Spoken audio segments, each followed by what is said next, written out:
Servus zusammen, in dem Video schauen wir uns den Makita DMP 180 Akkukompressor an. Das ist der kleinste 18 Volt Akkukompressor. Erster Eindruck, muss ich sagen, wirklich sehr, sehr, sehr, sehr gut. Verarbeitung ist wirklich, auf, muss ich sagen, am sehr hohen Niveau, weil er fühlt sich einfach hochwertig an. Egal was man anfasst, fühlt sich alles hochwertig an. Auch der Schlauch, alles im Prinzip. Sehr schön verarbeitet, die Taste, alles. Der Akku selbst, ja, ist hochwertig, aber kein Gummi unten. Das gefällt mir bei Makita nicht. Horst ist sehr, sehr rutschig auf Oberflächen. Also, wenn es den oben auf einer schiefen Fläche tut, der Akku ist weg und das Gerät vielleicht auch, wenn der Akku auf ein Gerät gesteckt ist. Aber sonst sehr, sehr hochwertig verarbeitet. Da habt ihr die Adapter, da habt ihr den Druckluftschlauch, die Anzeige, die Einheiten von der Druckeinstellung ändern, plus, minus. Schauen wir, wie schnell sich das ändern lässt. Wir sind bei Kilopascal. Ich bin ein Freund von Bar. Weiß nicht, ist das einfachste für mich. Dann schauen wir. Bis 8 Bar soll es gehen. So. Es geht in 0,5er Stufen einzeln. Und schauen wir, wie lange wir brauchen, bis wir auf 8 Bar sind.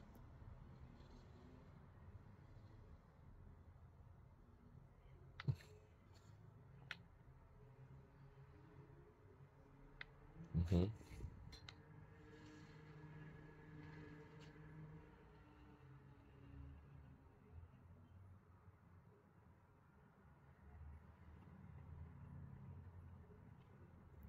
Dauert etwas länger und immer wieder unterbricht es, aber wenn ihr einen konstanten Druck halt, schaut, ich meine, da muss man gefühlt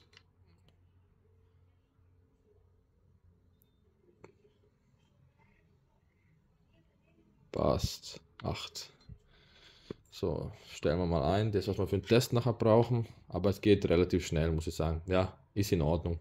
Ganz gut, was bei dem der größte Nachteil ist, dass man das ständig halten muss, bis der Druck erreicht wird. Dann verstehe ich einfach nicht den Sinn dahinter, wieso man sowas einstellen kann, wenn das der Kompressor nicht allein machen kann. Heißt, wenn es den die ganze Zeit halten müsst, um den Druck zu erreichen, kann ich ja selbst draufschauen. Okay, man kann auch mit einer Hand halten und dann das Handy in der anderen Hand und irgendwas lesen oder weiß auch nicht was.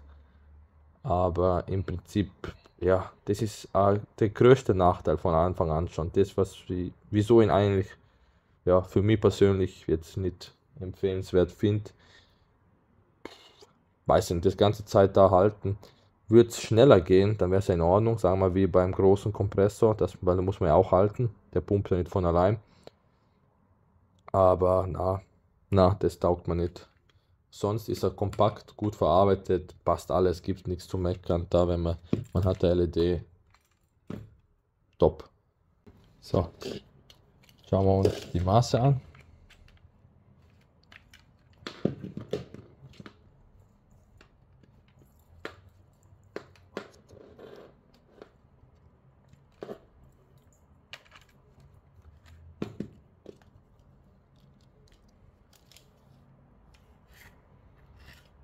Ja, um die 20 ist er lang. Mit dem Teil 25, wenn man es noch nimmt, weil das kann man nicht anders falten. Hoch ist er 17 Maximum und breit ist er um die 6 maximal breit. Gewicht ist super handlich, er ist super handlich. Sehr, sehr schön verarbeitet. Leistung habt ihr gesehen.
Es gibt aber auch für jedes Problem eine Lösung.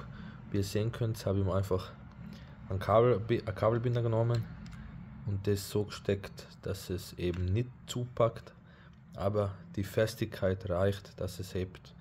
Tue ich dann drüber stülpen und dann hebt es, weil das reicht. Das macht keinen Unterschied mehr. Das hebt. Habe es ein paar Mal ausprobiert, das hebt. Und wenn man dann fertig ist, zum nächsten will, macht man wieder locker und zieht wieder an. Druck in Kilopascal sind wir bei 270 Kilopascal. Das ist ja beim Presito und beim Black & Decker also ein relativer Standardwert, unterer Standard. Aber für 50 € geht es in Ordnung, besonders für Makita. Das Gewicht ist definitiv ein Pluspunkt. Mit 1040 Gramm ohne Akku ist es ein relativ leichter Kompressor, der zweitleichteste, den ich getestet habe. Lautstärke in dB sind wir bei 88 Dezibel. Wir sehen können, ja, ein Standardwert, den viele Kompressoren erreichen. Da sind wir beim Preis. Da liegt er, sagen wir mal, im günstigen Mittelfeld. Kostet 53 €, ja, günstiges Mittelfeld kann man sagen. Ist in Ordnung für den Kompressor, also spricht nichts dagegen. Beim Rang der Kompressoren schlägt er sich relativ gut. Wieso? Die Leistung ist in Ordnung, der Preis ist relativ gut und das Gewicht ist auch relativ gut. Die Lautstärke ist Durchschnitt, Reichweite, ja, beim Akku immer 100%. 100 Punkte, ja, es ist ein guter Kompressor, kann ich nur empfehlen. Da nochmal alles zusammengefasst, 17,82 km/h erreicht er, das wären 15 Liter pro Minute, heißt 3 Liter mehr als angegeben, 1040 Gramm wiegt er, die Maße seien 23 x 7, sieht man jetzt nicht, mal 17 cm, das sind um die 2,34 Liter, was super ist, 53 € kostet er, 5Ah Akku hebt 120 Minuten circa, 5 Minuten an, 5 Minuten aus, da der Wert 2,75 bei 5 Minuten und 88 dB. Was ist mein Fazit? Es ist ein sehr guter Kompressor, der relativ lang halten wird, weil er kaum warm geworden ist beim Test. Er ist sehr gut verarbeitet, sehr leicht und wer mit dem leben kann, das mit dem nicht einstellen oder das mit dem Kabelbinder macht wie ich, gibt es eigentlich nichts Negatives zu sagen. Er hat eine schöne LED, er ist leicht, Leistung ist Durchschnitt, also im Prinzip spricht nichts dagegen, er ist günstig, also für Makita-Kompressor ganz guter Einstieg. Alle getesteten Kompressoren sind unten verlinkt. Ich bedanke mich fürs Schauen. Ich hoffe, wir sehen uns im nächsten Video und danke, Servus und ciao.